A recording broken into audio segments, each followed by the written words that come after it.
Selamat datang channel Trading for Beta Life. Hari ini ISG berhasil naik 0,30% ke angka 8.146. Dan di video ini saya coba analisa satu emiten yang mulai buyback saham dan hari ini berhasil rebound atau melanjutkan kenaikan. Bagaimana potensi saham ke depannya? Yuk kita coba pelajari analisanya di video ini.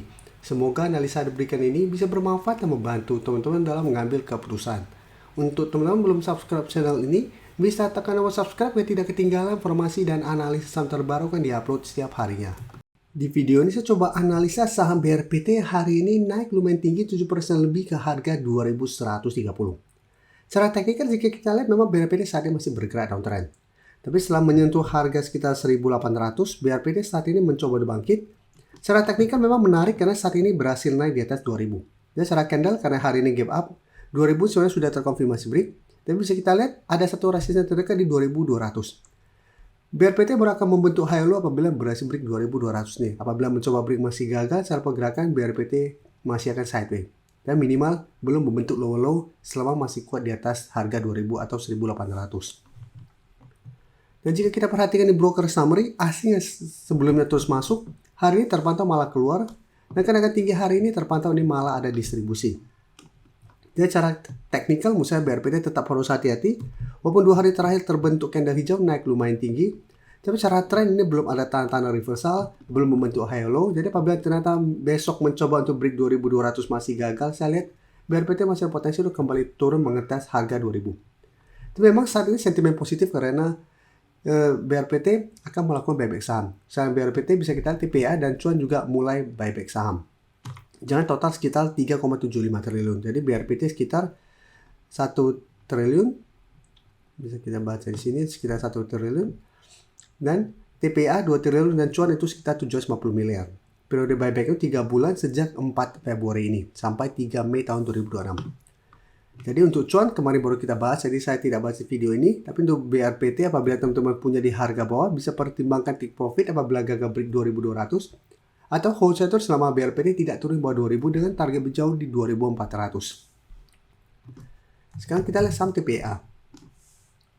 TPA bisa kita lihat cara pergerakan juga saat ini mencoba untuk rebound, mencoba untuk naik di atas garis EMA 50 di sekitar harga 6950. Dan cara pergerakan garis EMA 50 dan 7000 masih berupa resisten lumayan kuat. Dan TPA secara teknikal menurut saya baru akan menarik apabila memang berhasil naik di atas 7000. Dan jika kita perhatikan di broker summary untuk saham TPA, ini berbeda dengan BRPT, TPA hari ini asing masih masuk dengan jumlah lumayan besar dan kenaikan hampir 5% juga terpantau di ada akumulasi. Jadi cara teknikal dan inflow menurut saya TPA lebih oke daripada BRPT. TPA apabila 1 minggu ke depan terkonfirmasi break 7000, cara pergerakan saya lihat ada potensi untuk mulai bangkit dari downtrendnya. Dan ada potensi untuk mulai membentuk high low dengan target kenaikan terdekat di 7400 sampai garis EMA 150 yang saat ini tepat di 7500. Jadi untuk teman-teman ingin coba pantau dari entry pun, masih bisa coba dipantau untuk buy on breakout. Dan secara teknikal akan lebih oke untuk buy on breakout daripada kita buy on support untuk TPA. Apabila ternyata gagal break 7000, TPA masih ada sideways, masih ada potensi untuk kembali melemah ke sekitar 7350 sampai 6350 sampai 6000 apabila gagal break 7000. Dan cara pergerakan untuk tren jangka menengah masih akan downtrend apabila memang gagal naik di atas garis EMA 50. Oke, sekarang kita coba lihat brand. Brand cara pergerakan bisa kita lihat sebelumnya juga rebound dari sekitar 7.500, tapi bisa kita lihat di sini mencoba naik di atas garis EMA 50 ternyata gagal, kembali ke 8.000. Tapi sampai saat ini 8.000 masih berupa support kuat untuk saham brand masih bisa bertahan dari bawah. Tapi hari ini mencoba naik di atas 8.500, brand ternyata masih gagal dan ditutup turun 0,3% ke 8.200. Tapi cara pergerakan brand juga masih downtrend untuk tren jangka menengah. Dan untuk brand jika kita perhatikan di broker summary, penurunan hari ini asing masih keluar, tapi secara keseluruhan bisa kita lihat asing masih terus masuk. Dan di broker summary terpantau sebenarnya tidak ada akumulasi maupun distribusi. Jadi untuk brand apabila teman-teman sudah punya dan saat masih hold, misalnya selama masih kuat di atas 8.000, brand minimal masih akan sideways.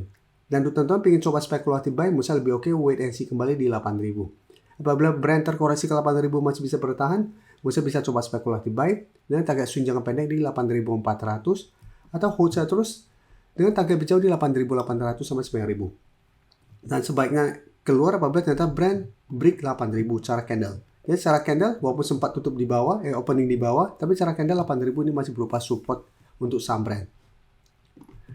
Sekarang kita lihat saham CDA. CDA bisa kita cara tekniknya juga saat ini masih belum oke. Secara tren masih bergerak sangat downtrend. 2 hari tren memang mencoba untuk bangkit, tapi candle hari ini untuk CDA juga tidak oke. Candle merah dan sempat naik tinggi, tapi penutupan hanya naik 0,47% ke 1080. Jadi ini belum membentuk high low. Jadi apabila teman-teman masih hold saham CDA, menurut saya harus hati-hati, bisa saja hanya teknik rebound. Dan jika kita perhatikan, support psikologis saat ini masih di harga 1000. Ya, 1000 masih berupa support psikologis. CDA beberapa kali mencoba tembus di bawah 1000 masih bisa bertahan. Dan untuk CDA jika kita perhatikan di broker summary, ASI sebelumnya masuk hari ini keluar dengan jumlah lumayan besar. Kenaikan hari ini juga terpantau ini malah ada distribusi. Jadi untuk CDA, cara pergerakan jika kita lihat resisten kuat ada di 1300, tapi ada satu resisten minor di sekitar 1180 sampai 1200. Apabila CDA mencoba naik di atas target harga ini masih gagal, cara pergerakan saya lihat masih akan sideways, masih ada potensi untuk kembali turun mengatas harga 1000. Ini harus diperhatikan apabila 1000 tembus. Cara pergerakan untuk teranjang menengah CDA akan kurang oke, dan 1000 akan berpotensi menjadi resisten kuat untuk CDA ke depannya. Jadi bisa menahan kenaikan dari saham CDA apabila harga 1000 berubah menjadi resisten psikologis. Jadi untuk teman-teman masih hold saham CDA, bisa pertimbangkan untuk keluar apabila CDA gagal bertahan di harga 1000. Untuk teman-teman yang baru mensubscribe atau viewer baru dari channel ini, banyak yang bertanya, Pak, aplikasi yang dipakai apa sih? Bagaimana cara menentukan EMA 50 dan 150 dan sebagainya? Teman-teman bisa klik bagian playlist ini. Jadi teman-teman bisa cari channel Trading for Better Life, klik playlistnya. Di playlist ini banyak video-video edukasi yang teman-teman bisa pelajari. Jadi untuk aplikasi yang dipakai maupun cara baca candle, teknik analisis, bandarmologi semua ada di sini. Jadi teman-teman bisa coba cari di playlist untuk pelajari video-video edukasi yang sudah pernah kami bagikan sebelumnya. Sebelum saya lanjut analisis saham berikutnya, saya ingin memberikan sedikit informasi bahwa saat ini channel YouTube Trading for Better Life sudah mempunyai fitur membership. Jadi fitur membership ini apabila teman-teman mau join, bisa tekan tombol join ini. Bisa kita lihat di sini. Cukup dengan 29.900 atau 30.000 per bulan, teman-teman akan menjadi bagian atau member dari channel YouTube Trading for Better Life. Jadi teman-teman bantu mensupport channel ini. Dan dengan menjadi member, teman-teman akan mendapatkan live streaming setiap hari Minggu pada jam 9 malam. Untuk informasi lebih lanjut, teman-teman bisa pelajari di video ini. Terima kasih telah menonton video ini. Like dan share video ini bila bermanfaat bagi teman-teman. Dan support channel ini dengan cara tekan tombol subscribe agar channel ini bisa makin berkembang dan bisa membantu lebih banyak orang lagi. Terima kasih.